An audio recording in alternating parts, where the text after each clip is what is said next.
Hey everybody, welcome to an episode of Sports in the Mitten powered by Mr. Spots in Ann Arbor. I'm your host, Adam Biggers, Michigan and Michigan State beat writer for FanRag Sports, fanragsports.com.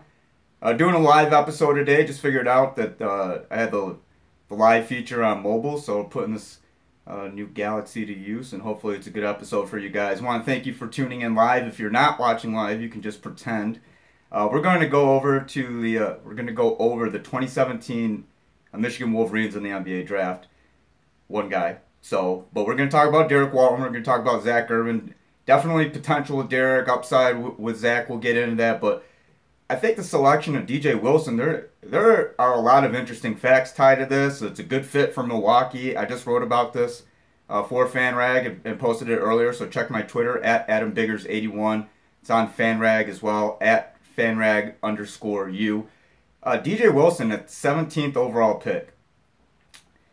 Kind of early, I thought. Realistically, I thought DJ was going to be, a late first rounder, and that was kind of the projections. I don't even think a lot of people were judging him as a top 3 or 4, maybe even top 5 power forward in this draft. And lo and behold, last night we saw the proof's there. So I don't want to go over the whole thing. I will go over a little bit of picks, but this is where I want to start. So, DJ Wilson, Lauri Markkanen of Arizona was taken number 7 overall by Minnesota. Lauri was the best power forward, can shoot the 3, 7 foot. He's got it all. He's a great athlete. So, he kind of sets the bar, right, for the power forwards. DJ Wilson was the second power forward selected at number 17 overall. So, I thought that spoke highly of not only DJ, but kind of just of his position in the draft. And also, we'll get into it. It speaks highly of John Beilein. Beilein's done a fantastic job. We'll go over that. I have so many things I want to go over in such a short time. I'll try to stay on track and go topic to topic. So, again, back to DJ Wilson. Excuse me. DJ Wilson. And according to CBS, this is kind of the scoop on DJ. It says a late blooming stretch 4. He can really shoot it and plays decent D.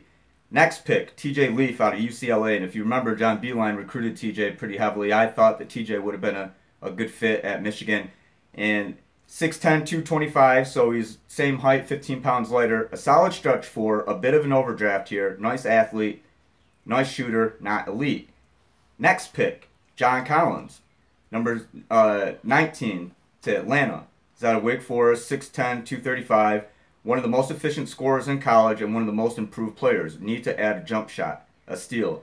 So if Collins at 19 is a steal and he needs to add a jump shot, then I guess, and what are we looking at DJ Wilson as at 17? DJ can shoot.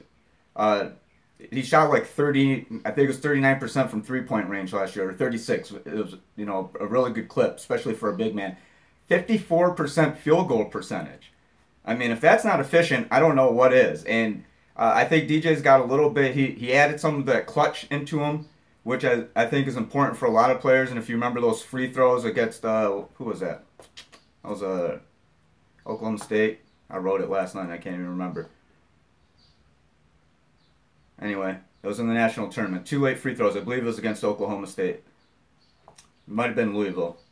I think it actually, never mind, it was Oklahoma State. Sorry. Anyway, back to that. So we're looking at DJ Wilson, who was projected as a late first round pick, maybe early second round, but certainly a late first round pick.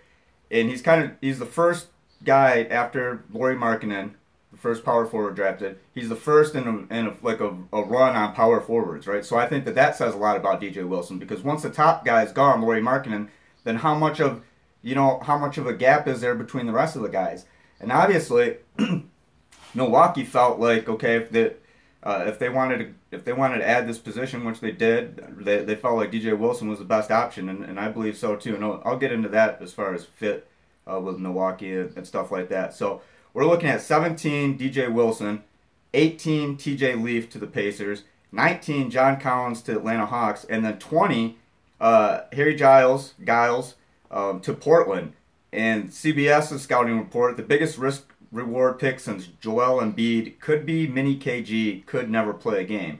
So we're looking right there, 17 through 20, Wilson, Leaf, Collins, Giles. And those are all, Giles was like the number 1 recruit of 2016. I believe. 24/7 Sports had him at number one. I think Rivals either number one or number two. He was a blue chip, right? And then we go to John Collins from Wake Forest, and they're calling CBS is calling him a steal, and he needs to add a jump shot, and he's 6'10" and 235. Well, DJ Wilson 6'10", 240. He has a jump shot. He can shoot. He can shoot the three. He can dribble. I mean, DJ's got. It's almost like. And I remember talking to John Beilein earlier this season, because if you remember during the tournament and a little bit through the Big Ten season, DJ kind of showed a little finesse. He's some back behind the back and stuff like that, fade away. John Beilein said he did not want DJ doing that. He said he discouraged that.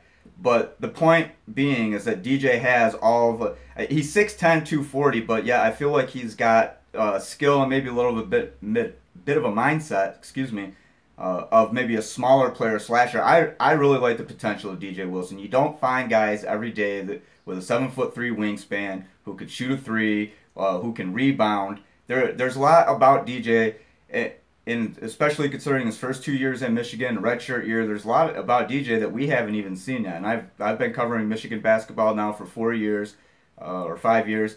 I've seen a lot of guys come through there. I was there at the end of Stauskas and Little Dog and those guys. Mitch McGarry, Karis LeVert. So I've seen players with a lot of potential. I've seen, especially with John Beilein, I've seen what they've done in college, and then kind of project a little bit to what they can do in the NBA. I like DJ Wilson.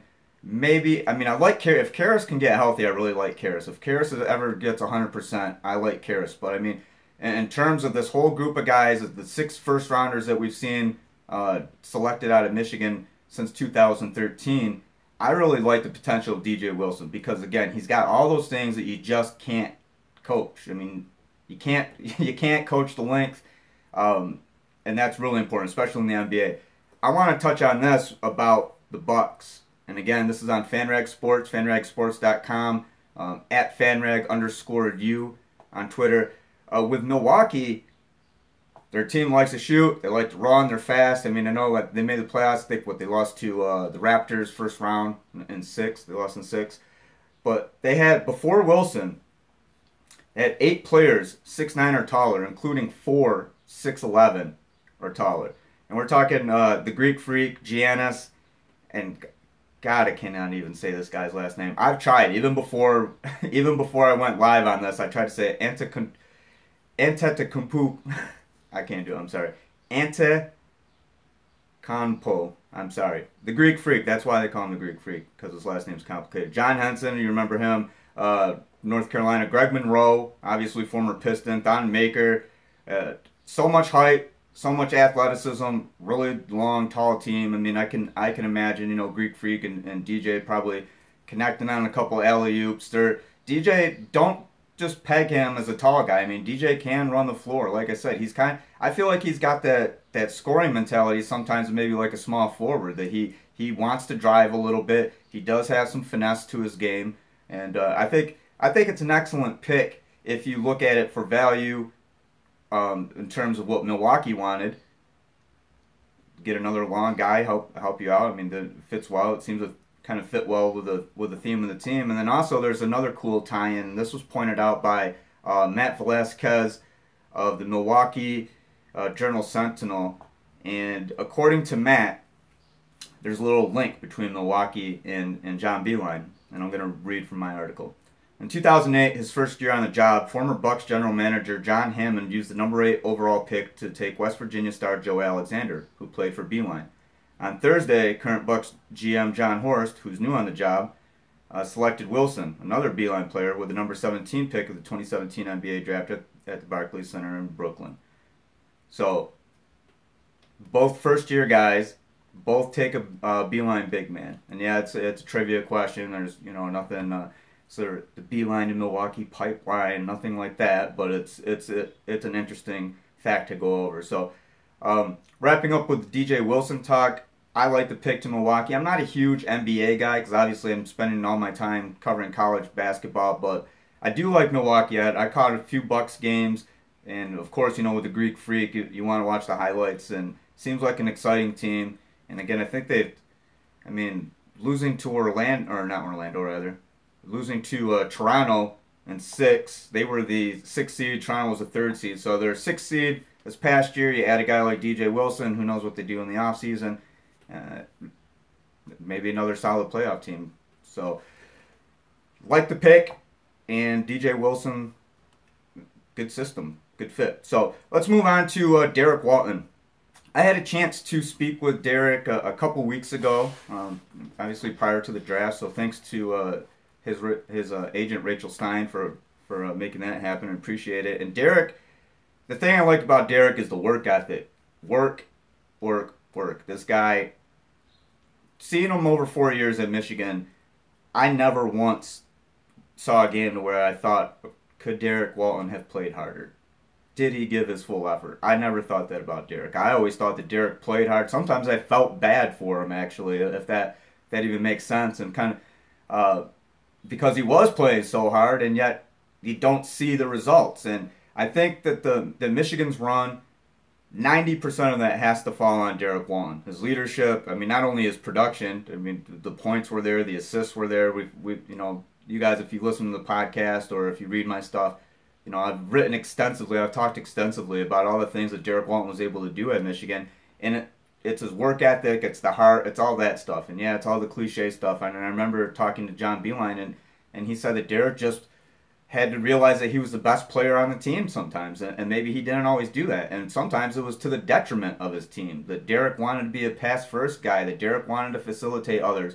Derrick had to be angry and more selfish. And John Beilein kind of just said that flat out to me. I remember it was about a month ago when he had his most recent availability session. He said that just flat out, Derrick had to be more selfish. And that's in a good way. Let's look at what Derrick can do. Not only the kind of the hard nose, the selfish angle. I think he realizes that he's got to be a little more chippy in the NBA, but that's not a question. The effort. I mean, he's going to get a chance to work out. Las Vegas Summer League with the Orlando Magic, and real quickly, I just pull up the Orlando Magic's roster from NBA.com, and just looking at some of the guards that they have right now. Marcus Georges-Hunt, DJ Augustine, you remember him from Texas. Evan Fournier, however he pronounces it, he's a guard forward. But Jody Meeks, Alfred Payton, C.J. Watson. I mean, again, these aren't household names that we're looking at guard-wise for Orlando. So maybe that bodes well for Derrick. Maybe that gives him a chance. The summer league obviously is there are no guarantees, but we have seen guys at least, and I'll use just a quick local example in with Orlando, former Michigan State point guard, shooting guard. Keith converted a little bit. He was a shooting guard in high school. Keith got a chance with the Orlando Magic, and I think he played 3-4 games with them. I don't know. It wasn't anything major, but the summer league is where you can make something happen. And Zak Irvin is going to get that chance with the Miami Heat. And just looking now with Zak's advantages, I mean he's 6'6". He's not going to play the 3, obviously, or the 4. Sometimes he had to play a little bit bigger at Michigan. He's not going to have to do that in the NBA. He can be just a pure shooting guard, and a lot to like about Zak. I think that his defense doesn't get talked about a lot. He is good. Zak does have a good jump shot. He does have good instincts. I like the way that he pulls up. It's just I remember like 2 years ago, and I feel like that this was maybe a little bit of a problem. It wasn't a problem, then it was a problem again. It was a little flat, and I remember John Beilein was talking about that Zak, his jumper was just a little flat, and he was trying to work on that. And I really do believe that we never saw peak Zak Irvin, obviously because of injuries. And that, I mean, you could probably say that about a lot of guys. But I think with Zak Irvin, maybe if he's given a chance, Michigan needed him, right? Michigan needed Zak all the time. I think maybe, and I'm speaking out of opinion. This is nothing that I've talked to Zak about, but I feel like maybe Zak had to force himself a little bit sometimes. And that led to some of the inconsistencies. I don't think that Zak Irvin is a dirt player by any stretch. And I mean, I think that sometimes fans give him a bad rap, and we hear the hero ball stuff. And I feel like, and again, this is just my opinion, I feel like Zak had maybe a little bit of pressure on himself to where he felt like he just had to do it sometimes. And I wonder maybe if that stems on to where, because maybe Derrick wasn't doing this. And look, now I'm creating, there's no beef between these guys. I'm just merely having a conversation. I'm wondering if any of that stuff ties in. Give Zak Irvin some time. I mean, it's, again, he's, 6'6", 220, super athletic. Just give him some time. I don't know. I can't definitively say that he's going to, maybe he ends up in the D League. And maybe that's best for him. I like Derrick's, I'll say this, I like Derrick's chances a little bit better than I like Zak's chances. But I do think that both of those guys are quality players, will play professionally somewhere, whether it's in the NBA or overseas or in the D League or the G League now, excuse me. What a dumb, I cannot do, the G League, really guys?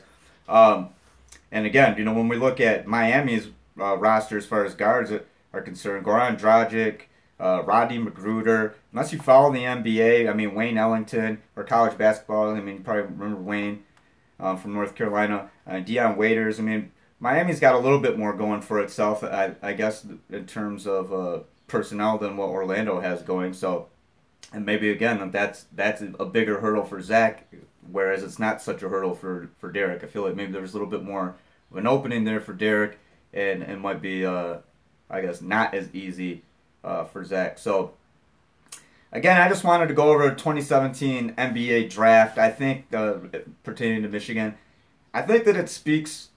We all talk about John Beilein's development, right? And I think you can ask any coach big time. I mean, the conference calls, the post-game press conferences, anytime there's a question about John Beilein, how do you think that he runs things, how he approaches, the thing. Every coach says the same thing, and I don't believe it's just coaches being respectful. I believe that this is a consensus, and I think even NBA people see it, basketball people see it in general, that John Beilein, X's and O's, development, there are few that are better than him, especially in college basketball. I'll say college basketball definitively. There are few better coaches, X's and O's wise. There are few better coaches development wise than John Beilein, and John isn't a guy who talks about that. John isn't a guy who's, I guess, necessarily known for that. But if you look at the facts, I mean, I remember, again, and I'll point back to the availability session when I asked him just about, the sense of pride. I mean, he's sending guys to the NBA. That's the goal. Whether he feels they need another year, and he said he's never going to hold a guy back from his dream. If that's what he wants to do, he's going to encourage him to do that. The fact that they're getting a chance, and that's all they want, right? That's Beilein's job. Okay, I mean, if we look at it, for what it is, John Beilein's job is to recruit the player. Obviously, the education is part of it, but a lot of these guys are on goal as the NBA. So, as a recruit, they're probably saying, John, can you prepare me to go to the NBA?